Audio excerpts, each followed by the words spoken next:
Class 12th में हमारा chapter चल रहा था 30 नंबर का, नाम था इंश्योरेंस, जिसमें हम उनका इंट्रोडक्शन और इम्पोर्टेंस पढ़ने जा रहे थे। कल हमने हमारे लेक्चर को उसकी परिभाषाओं पर छोड़ा था कि बीमा की परिभाषा अलग विद्वानों ने अपने अपने दृष्टिकोण से अपने अनुसार उसको परिभाषित किया है।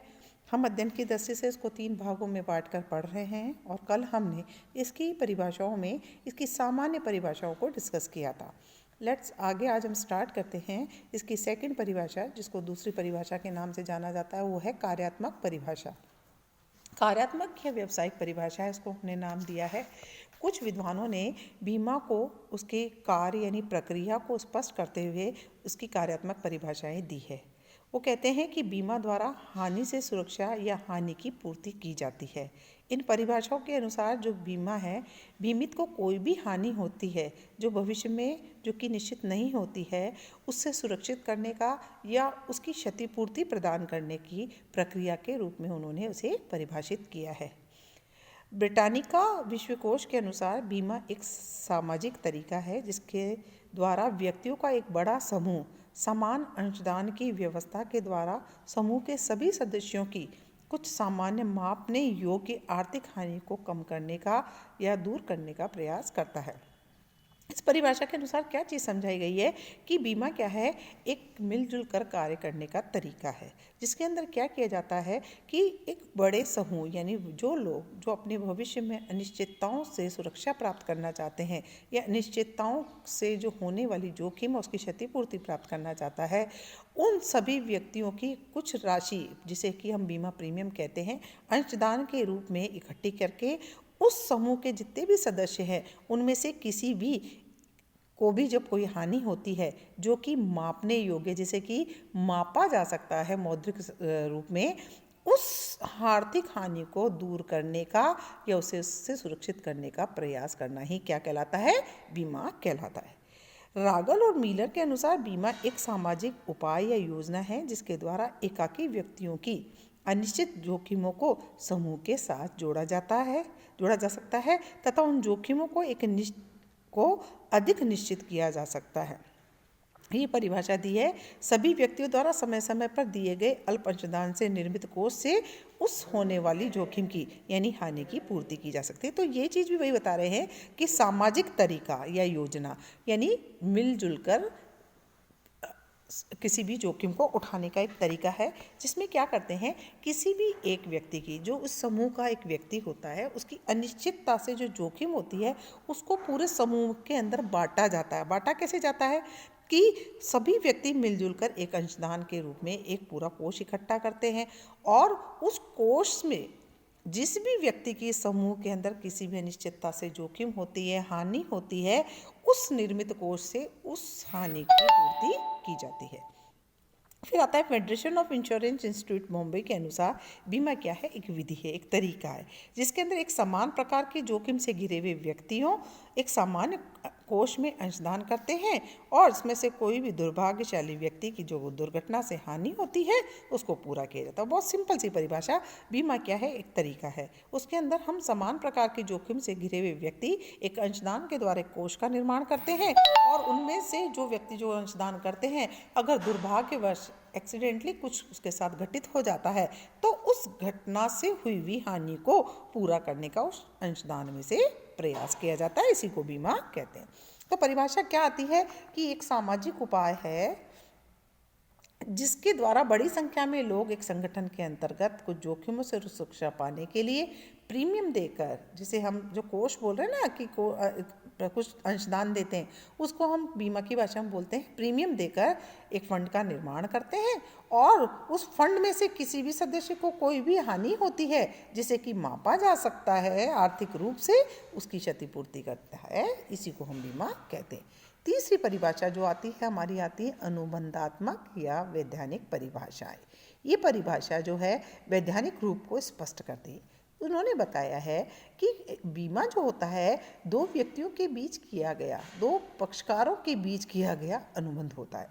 जो कि एक पूरे नोट की तरह, जिसके हम बीमा पत्र कहते हैं, उस पर वर्णित सभी बातें होती है कि करने वाला कौन है, करवाने वाला कौन है, इसका प्रीमियम क्या है, उसकी समय अवधि क्या है, उसमें किस चीज़ के लिए निश्चितता की जोखिम को अपने ऊपर कौन ले रहा है, उसमें सारा एग्रीमेंट में लिखा हुआ होता है।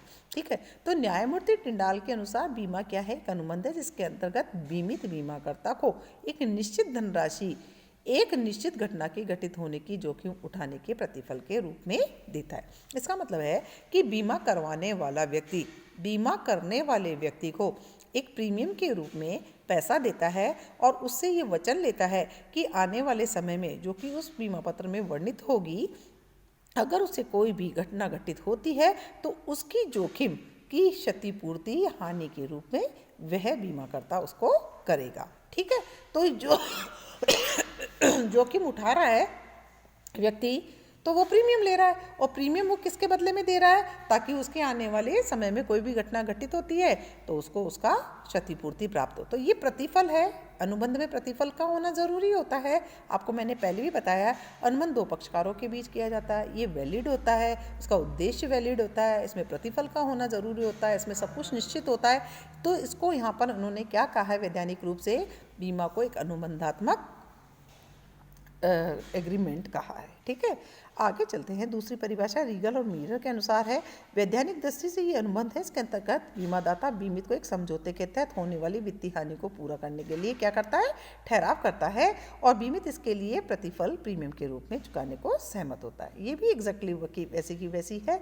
पैटरसन कहते हैं कि बीमा एक अनुबंध है जिसके अंतर्गत एक पक्षकार प्रतिफल, जिसे कि हम प्रीमियम कहते हैं, वो चुकाता है के बदले में दूसरे पक्षकार से जोखिम को उठाने का वचन लेता है। किसी घटना के, जो कि उसमें वर्णित है, विशिष्ट घटना के घटित होने पर उससे नामांकित व्यक्ति को एक निश्चित धनराशि, है ना, उसको भुगतान देने का वचन प्राप्त करता है। तो यहाँ पर अगर हम देखें वैधानिक परिभाषा में, तो ये परिभाषा स्पष्ट करती है कि बीमा हमेशा दो पक्षकार, जिसमें से एक पक्षकार को हम बीमित और दूसरे पक्षकार को बीमाकर्ता कहते हैं, उन दोनों के बीच एक अनुबंध है, यानी एक ठहराव है, जिसमें बीमाकर्ता एक निश्चित धनराशि जो प्रीमियम के रूप में लेता है, उसके द्वारा वह बीमित को ये आश्वस्त करता है कि पूर्व निश्चित कारणों में से अगर कोई भी हानि या क्षति होगी तो वह उस समय अवधि के अंदर उस धनराशि का भुगतान करने का वचन उसे या उसके द्वारा नॉमिनेट व्यक्ति को करने का वचन देता है। तो ये 3 प्रकार की परिभाषाएं हमने पढ़ी। अब चलते हैं हम निष्कर्ष की ओर कि वास्तव में बीमा का अगर निष्कर्ष निकाले तो क्या परिभाषा आती है। बीमा की अलग अलग विद्वानों द्वारा अपनी अपनी दृष्टि के हिसाब से अपनी परिभाषाओं का अध्ययन हमने किया है। तो हम अब कह सकते हैं कि बीमा क्या है? एक सामाजिक एवं सहकारी व्यवस्था है, सामूहिक रूप से जोखिमों को वहन करने की एक प्रक्रिया है, विधि है, जिसमें एक प्रकार की जोखिमों से घिरे हुए व्यक्ति बीमाकर्ता को प्रीमियम देकर एक कोष का निर्माण करते हैं तथा बीमाकर्ता इस कोष से बीमितों में से किस बीमा पत्र पर जो भी उल्लेखित घटना या घटना के घटित होने पर उसकी जो मापने योग्य वास्तविक हानि है उस राशि को चुकाने का उसे वचन देता है। इस प्रकार हमने जाना कि बीमा क्या होता है। आज हम अपना अगला टॉपिक स्टार्ट करते हैं, जिसका नाम है कि हम कैरेक्टरिस्टिक्स पढ़ते हैं, बीमा की विशेषताएं और उसका नेचर क्या है। तो हम सबसे पहले जानते हैं, इसका पहला पॉइंट पढ़ते हैं, जोखिम से सुरक्षा। बीमा क्या है? बीमा क्या है?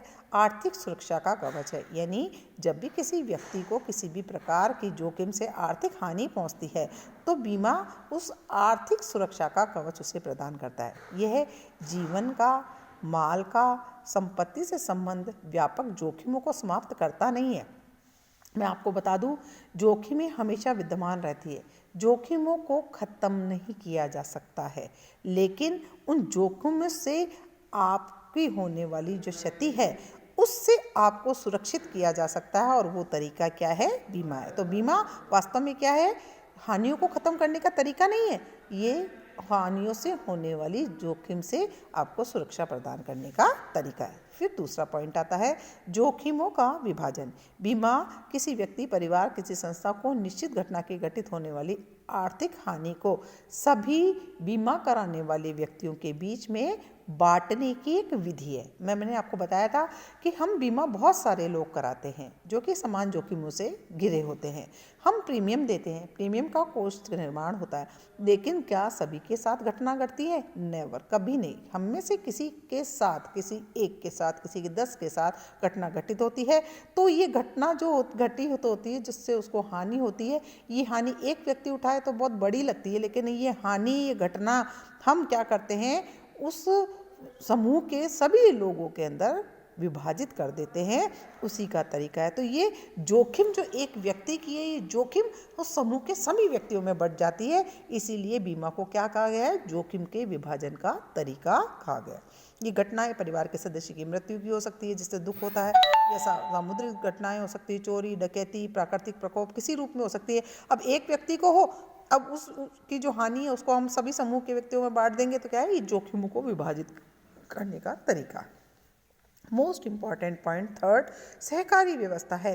बीमा को RS शर्मा ने एक सहकारी व्यवस्था कहा है। क्यों कहा गया है? बीमा का आधार ही सहकारिता है। अर्थात क्या होता है? एक सबके लिए और सब एक के लिए, यानी मिलजुल कर किसी एक व्यक्ति की क्या करना? जोखिम का विभाजन कर लेना। यानी एक व्यक्ति के लिए सब है, सबके लिए एक है। बीमा के अंतर्गत सामूहिक हित के लिए कुछ लोग स्वेच्छा से अंशदान यानी प्रीमियम देकर एक कोष का निर्माण करते हैं, और किसी भी सदस्य की उस संगठन के अंदर जो होते हैं, समूह में जो होते हैं, अगर हानि होती है तो सब मिलजुल कर उस कोष में से उसकी क्षतिपूर्ति कर देते हैं। इसलिए उसको क्या कहा गया है? सहकारी बीमा, सहकारी व्यवस्था का दूसरा नाम है। प्रश्न बनता है यहाँ पे, इस तरीके से आपसे पूछा जाएगा, स्पष्टीकरण आपको देना होता है कि बीमा एक सहकारी व्यवस्था है कैसे। उसको उत्तर आप इसी तरह से लिखेंगे। चौथा पॉइंट आता है विस्तृत क्षेत्र। बीमा का क्षेत्र बहुत विस्तृत है। इसके अंदर अनेक प्रकार के बीमाओं को सम्मिलित किया जाता है। जीवन बीमा, अग्नि बीमा, सामुद्रिक बीमा, और आजकल तो मेडिकल एम है आपका, कृषि बीमा, पशुधन बीमा, इंश्योरेंस आपका देखा होगा, व्हीकल का बीमा, विश्वसनीयता का बीमा, लाभ हानि का, आजकल सभी तरह के बीमा इसके अंदर सम्मिलित किए जाते हैं। शुद्ध जोखिम का बीमा कराया जाता है। पांचवा पॉइंट, प्रथम शुद्ध जोखिमें दो प्रकार की होती है। प्रथम शुद्ध जोखिम और दूसरी होती है परिकल्पित। शुद्ध जोखिम कौन सी होती है? जिसमें केवल हानि होने की संभावना होती है। और परिकल्पित या सट्टे की जोखिम भी होती है जिसके अंदर हानि और लाभ दोनों होने की संभावना रहती है। बीमा केवल भावी शुद्ध हानियों से सुरक्षा का साधन है, इसलिए केवल शुद्ध जोखिमों का ही क्या कराया जा सकता है? बीमा कराया जा सकता है। छठा पॉइंट आता है लोकनीति और लोकहित के विरुद्ध नहीं होना चाहिए। बीमा उन कार्यों के लिए कभी भी नहीं कराया जा सकता है जो जनसाधारण या लोगों के को नुकसान पहुंचाने वाला। उदाहरण के लिए चोरी, डकैती, जेब कतरे, अपने लूटे हुए माल के लिए बीमा नहीं करा सकते हैं।